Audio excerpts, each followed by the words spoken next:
This video and the Fall TV Takeover are brought to you by PayPal, the simple and safe way to spend, send, and receive money. Download the app today.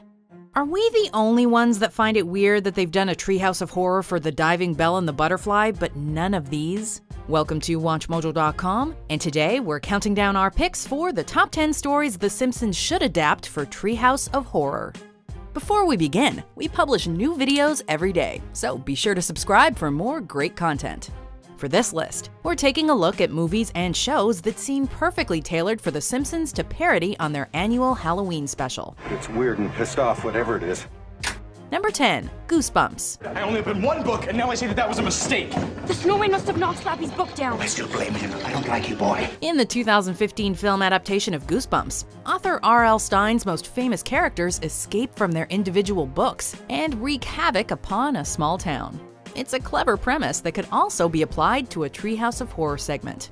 Just imagine if The Simpsons crossed paths with their creator Matt Groening. But why be happy with just an autograph? What about an original sketch or snippet of my hair? After rummaging through Groening's sketchbook, they accidentally release characters from previous Halloween episodes. There's potential here for several great callbacks, as Hugo, Lard Lad, Devil Flanders, and other dastardly foes team up to take over Springfield. We'd definitely be in for a scare, as well as a laugh. That one's a real page-turner. Number 9, The Monster Squad. We're the Monster Squad. In this 80s cult classic, a group of kids use their knowledge of horror stories to defeat some of the most iconic monsters of all time. Now, what if the film was recast with Simpsons characters? The students of Springfield Elementary would naturally make up the titular Monster Squad. Mr. Burns could once again fill the role of Count Dracula in a pursuit to plunge the world into darkness. If it isn't little... boy. Meanwhile, Homer could play the part of Frankenstein's monster, while Blinky the fish evolves into the creature from the Black Lagoon. Plus, couldn't you see Bart saying, "Wolfman's got nards"? Wolfman's got nards. Come on, come on! Number 8, Gremlins. Bart already faced off with one gremlin that nearly destroyed the school bus. Of course, that segment was a parody of a classic Twilight Zone episode, as opposed to Joe Dante's 1984 creature feature.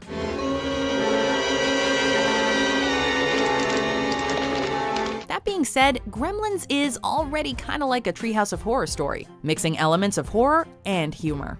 Thus, the possibilities are practically gift-wrapped for the writing team behind The Simpsons.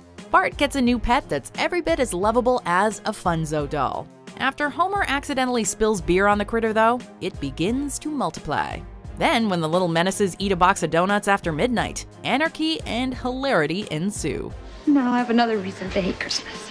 Number 7, Halloween and Friday the 13th. Bart, you want to see my new chainsaw and hockey mask? Since the Treehouse of Horror series has been going on for so long, you'd think that the writers would have parodied one of these classic slasher flicks by now. While Jason Voorhees has made an occasional cameo, The Simpsons has never gone all out with a Friday the 13th spoof. Picture this, a trip to Camp Krusty takes a turn for the worse when Homer drops by with his new chainsaw and hockey mask. Like when you look at Friday the 13th Part 1. It's pretty tame by today's standards. Of course, if Friday the 13th is too tame by today's standards, Halloween is another obvious choice. Lisa's babysitting business becomes a bloodbath after Sideshow Bob escapes from an insane asylum. Now that would be a memorable run-in with the Booger Man. And who is it? Frankenstein?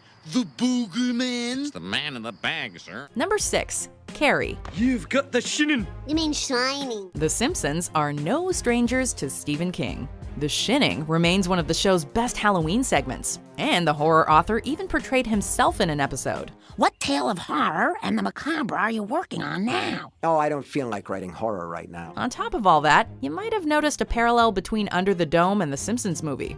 Given the series' numerous ties to King, Carrie seems like an ideal fit for Treehouse of Horror.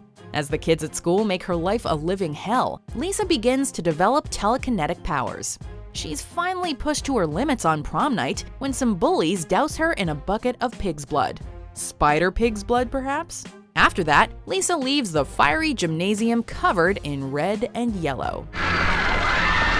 Number 5. The Nightmare Before Christmas. Just because I cannot see it doesn't mean I can't believe it. On multiple occasions, the folks behind The Simpsons have joined forces with the Robot Chicken crew for some stop-motion fun. Wouldn't it be amazing if these two creative teams came together once again to parody Tim Burton and Henry Selick's animated classic? Growing tired of Halloween, Homer stumbles into a series of holiday-themed worlds. There are the more traditional holidays like Christmas, Valentine's, and Easter.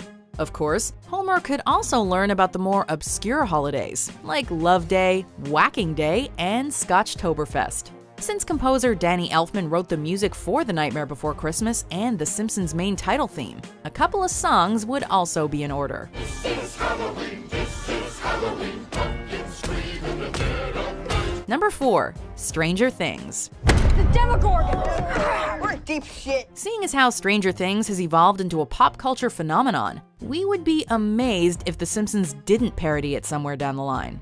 The jokes would pretty much write themselves. In the same vein as Will Byers, Bart gets trapped in the Upside Down and attempts to communicate with Marge through letters on a chalkboard.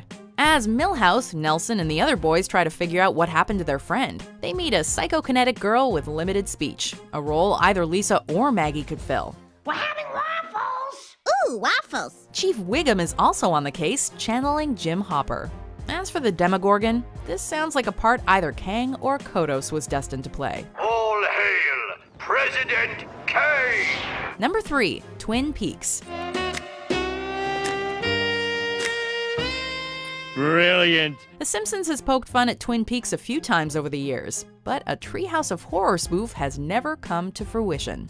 Since David Lynch's surreal drama series recently had a comeback on Showtime, now seems like as good a time as any for a full-on parody. Either Chief Wiggum or Homer could assume the role of Special Agent Dale Cooper, who's called to Springfield to solve a murder mystery. It soon becomes clear, however, that something even stranger is taking place behind the red curtain. Chief Wiggum,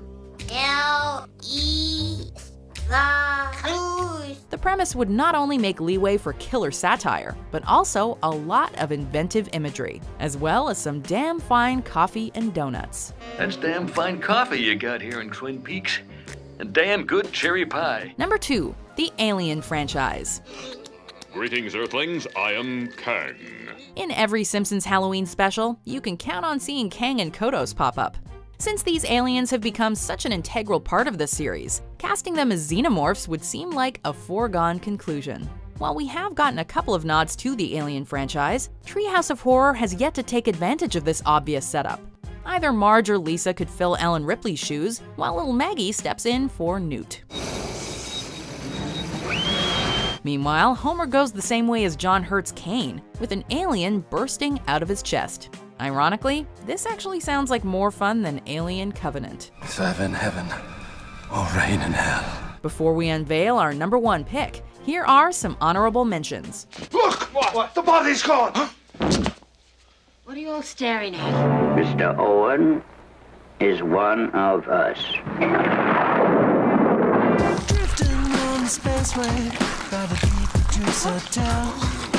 Mapping out constellations of the place I know so well. Now, we can do this the hard way, or, well, actually, there's just the hard way. Number 1. It. Here.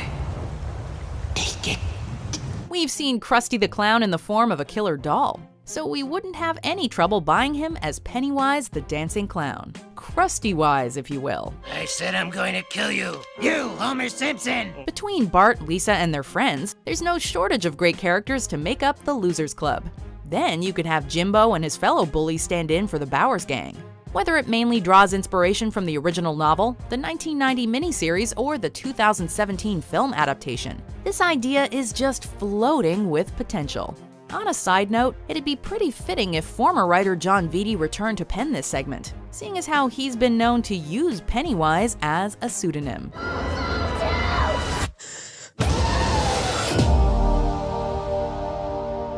This video and the Fall TV Takeover are brought to you by PayPal, the simple and safe way to spend, send, and receive money. Download the app today.